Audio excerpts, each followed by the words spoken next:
Chapter 22. Brethren and fathers, hear my defense before you now. And when they heard that he spoke to them in the Hebrew language, they kept all the more silent. Then he said, I am indeed a Jew, born in Tarsus of Cilicia, but brought up in this city at the feet of Gamaliel, taught according to the strictness of our father's law, and was zealous toward God, as you all are today. I persecuted this way to the death, binding and delivering into prisons both men and women, as also the high priest bears me witness, and all the council of the elders, from whom I also received letters to the brethren, and went to Damascus, to bring in chains even those who were there to Jerusalem to be punished.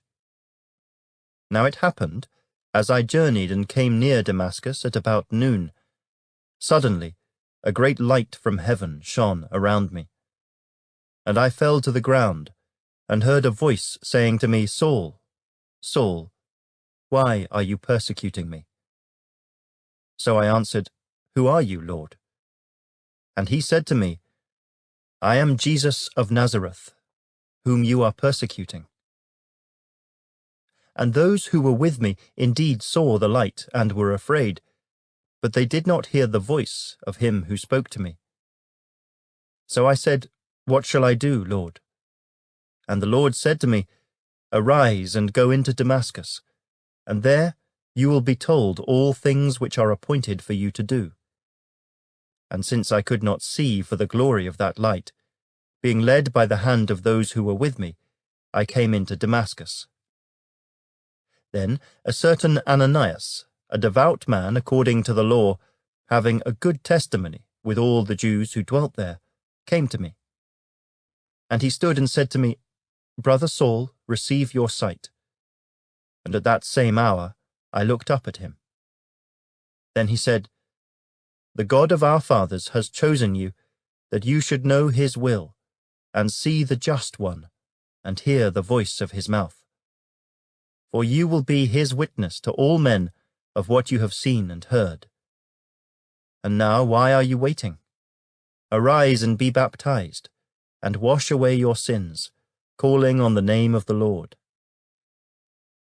Now it happened, when I returned to Jerusalem and was praying in the temple, that I was in a trance, and saw him saying to me, Make haste and get out of Jerusalem quickly, for they will not receive your testimony concerning me. So I said, Lord, they know that in every synagogue I imprisoned and beat those who believe on you. And when the blood of your martyr Stephen was shed, I also was standing by consenting to his death, and guarding the clothes of those who were killing him. Then he said to me, Depart, for I will send you far from here to the Gentiles.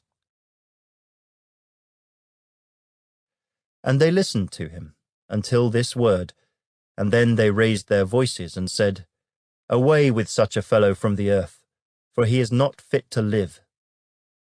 Then as they cried out and tore off their clothes and threw dust into the air, the commander ordered him to be brought into the barracks, and said that he should be examined under scourging, so that he might know why they shouted so against him. And as they bound him with thongs, Paul said to the centurion who stood by, Is it lawful for you to scourge a man who is a Roman and uncondemned? When the centurion heard that, he went and told the commander, saying, Take care what you do, for this man is a Roman. Then the commander came and said to him, Tell me, are you a Roman? He said, Yes. The commander answered, With a large sum I obtained this citizenship. And Paul said, But I was born a citizen. Then immediately those who were about to examine him withdrew from him. And the commander was also afraid after he found out that he was a Roman, and because he had bound him. The next day, because he wanted to know for certain why he was accused by the Jews, he released him from his bonds, and commanded the chief priests and all their council to appear, and brought Paul down and set him before them.